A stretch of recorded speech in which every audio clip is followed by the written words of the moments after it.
So it's the 4th of July. I woke up late and I'm probably not gonna go fishing because everybody's on the water already. And I don't feel like dealing with that. So today's gonna be a let's fix the trailer day. Add some new stuff to it. Why not?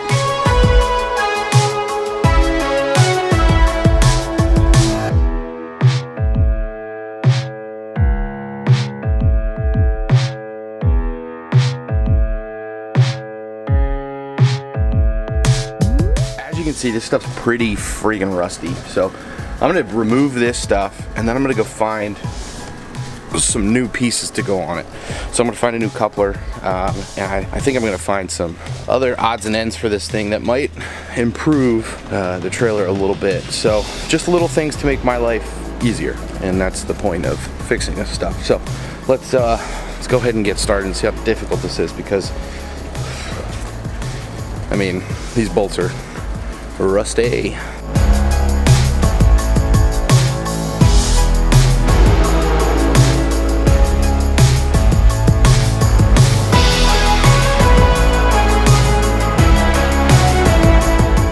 The last two bolts are inside the neck of this trailer, so this is gonna be a fun time. I don't know why people design shit this way. Like, come on, man. So this is a little work smarter, not harder moment. Put it up on a sawhorse because I don't feel like bending over anymore to break my back. So what we've done so far is we've taken a few things off, and I'm getting ready to finish taking the coupler off, and then I'm gonna go get a new one, and then yeah, we'll put it on.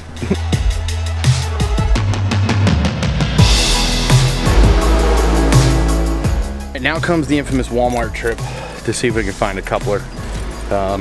It is the 4th of July, but hopefully it's not too crowded with people trying to buy hot dog buns, because I know there's a lot of people in this world that always forget the hot dog buns. Yeah, let's go see what they got. Hopefully they have what I need. If not, we'll just wait for another day. We got the goods. New coupler, the hardware that goes with it, and let's get a crack-a-lackin'.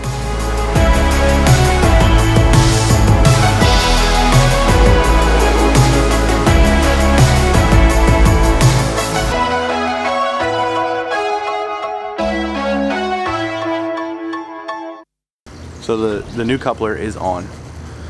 Now we test it to see if I am good enough to make this work. Let's test. Oh, well, success, it works. It coupled nicely. We are good to go on the trailer. The other part of this video is gonna be kind of like a Yakfish Chris tells all. I wanna talk about what happens when a tournament doesn't go well. What do you do? How do you assess it? How do you look at how you fished? And how do you come back stronger next time to that body of water? You need to find success and failure, and that's what I do after every failure, is that I try and look at the little things and analyze what I did right. And then you have to look at what you did wrong. So we're gonna talk about how I go about that, I think, in the next part of this. So yeah, hold on. I got some chores to do. I'm gonna go scrub some algae. Hold on. It's been a few days since I fixed my trailer up, but it gave me some time to think about everything that I want to say in the next part of this video, because I think it's really important to learn from your failures. And I wouldn't call everything I've done this year necessarily a failure as far as tournaments go, but you know, it just hasn't gone my way. And let's call this like a mid-season update, mid-year update, because a lot of the tournaments I've fished, I haven't been able to really put together a solid pattern. I haven't found too many fish that are quality. You know, I have one second place finish this year, but even that was a grind. It's just been a difficult year, and I think a lot of that has to do with the prioritization of my life, and that's a whole nother topic. You know, I work a lot, and that's obviously first and foremost because that's the way I support my life, and that paycheck matters. So I have to focus on that sometimes, and I think I do a really good job of being able to fish when I need to and work when I have to. And I think a lot of people that on that side of the screen that are watching don't understand that I don't just drive everywhere and fish. I work, you know, 50 plus hours a week. I drive late Friday night, sometimes 7-8 hours to a tournament, don't pre-fish, don't have any knowledge of where I'm fishing, pick a launch and go. And it already puts me at a disadvantage because I don't even know what that body of water looks like when 90% of the field has either fished there before, pre-fished, or lives there. So I'm already putting myself at a disadvantage in that sense by not being able to pre-fish. And like I said, that's not something that bothers me because I know what's important in my life, and I know that working is something that I need to do to continue to be able to fish. So I just think that a lot of people watching this, or a lot of people that follow me on Instagram, think that I fish full time, and that's just not the case. I wish I could. I wish I made money fishing. I don't. You know, sure, I have some great sponsorships, but even that isn't necessarily profitable. You know, I'm not making money off of those things. I'm supporting brands that have supported me, and now those people have become friends. But we're getting away from the topic at hand, and the topic at hand is how to assess a situation like a bad tournament afterwards, and how do you improve on that. And one of the ways I do that is I go through my entire decision making through the day, from the minute I wake up to the minute I get off the water. Try to assess whether those were positive or negative decisions that affected the way I fished, the way the fish acted, or, you know, every possible variable that could have gone in my favor or negatively that day. Let's take, for instance, my most recent tournament on Kawaneski, Lake Kawaneski. It's on the Kawaneski River, part of the Tioga River system, on the border of New York and PA. It's an amazing lake. I really do enjoy it, and I want to go back. Let's go through some of the things that Vince and I decided that you know, weren't necessarily the best decisions or the worst decisions, but they were things that we stuck to our guns because that's how we fish. Vince is the tournament director, so we're at a disadvantage. We launched last, so we decide to fish right by the boat launch because, you know, this is a tinier lake. By the time we run through the no wake zone, or by the time we idle through the no wake zone and start to get to our first spot, somebody's going to be there. So we said, let's go through a topwater by, you know, the launch right here because there's some good timber. It looked like a really good fishy area, so we said, yeah, let's do it for 10 minutes. If we don't get bit, you know, we'll run. We got bit, which was nice. We got, you know, 5 or 6 blow-ups, 2 connected, and you know, it wasn't a very productive spot, but it gave us confidence in knowing that the timber was going to be in play that day. And I think that was key to the rest of our decision making throughout the day. Now, Vince and I didn't get to pre-fish together, and that's kind of something that is a big deal as well, because if you can't pre-fish with your partner, then you don't know where the person who pre-fished, Vince, you don't know where they've been, you don't know what they've seen, what they've done, other than what they've told you. So you only get like a first-hand account. You don't get to really hands-on experience that, and I think that, you know, kind of puts you at a disadvantage sometimes. And again, it goes back to the work thing, whatever. Excuses, I don't have any of those. So we stuck with that decision. Our next plan was to go to find a bank of timber, and Vince was going to throw topwater, and I was going to throw a jig. And to me, that sounds like a great plan. We're working the top and the bottom. Somebody's going to get bit at some point, and it worked out. That first bank that we fished, 4.5 pounder on topwater, came right off a giant log, and that just kind of ingrained in ourselves that yes, that discovering that piece of timber at that first spot for topwater was key to finding that second spot. And that's the decision making that I want to talk about. Is when you find something that works, find another thing that's similar, because if it works, then you have a full pattern. And we ended up patterning that for the rest of the day. You know, pitching into timber as the sun came up and it got a little hotter. They obviously weren't going to hit topwater the whole day, so we slowed it down. We started to throw some worms into some logs and some creature baits, and Vince was flipping. We got a couple flipping. We got a couple on the Ned rig. Really slow presentations, and I think that was the key to the rest of the day.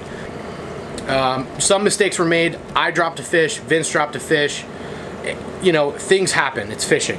But we couldn't put together a fifth fish.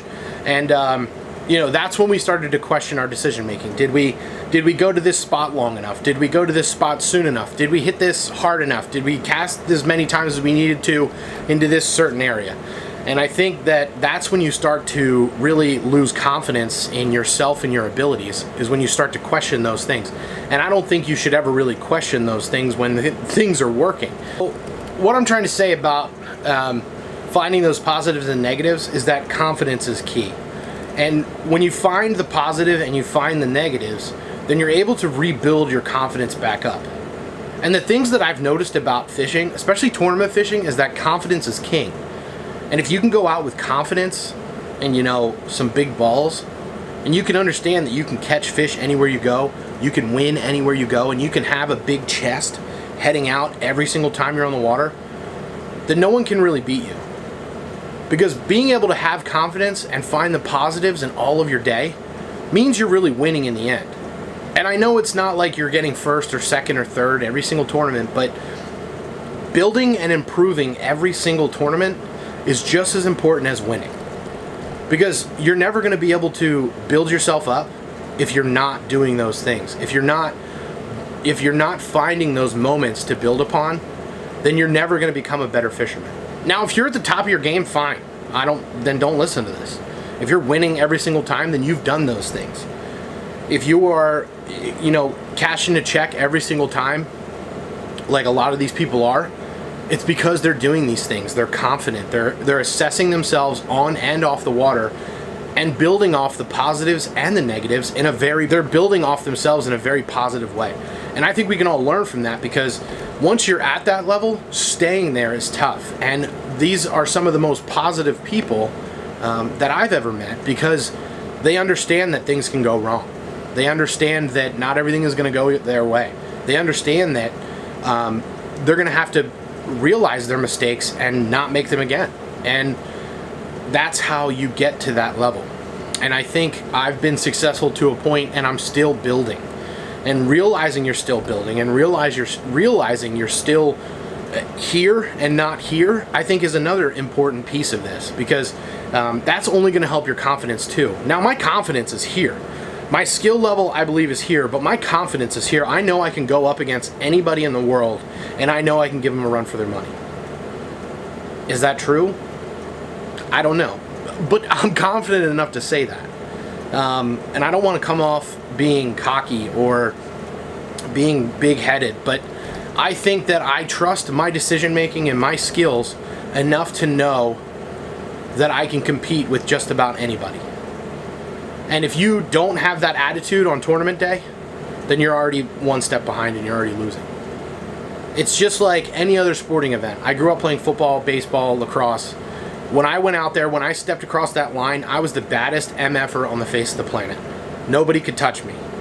Nobody could make me feel a certain way. I couldn't be brought down.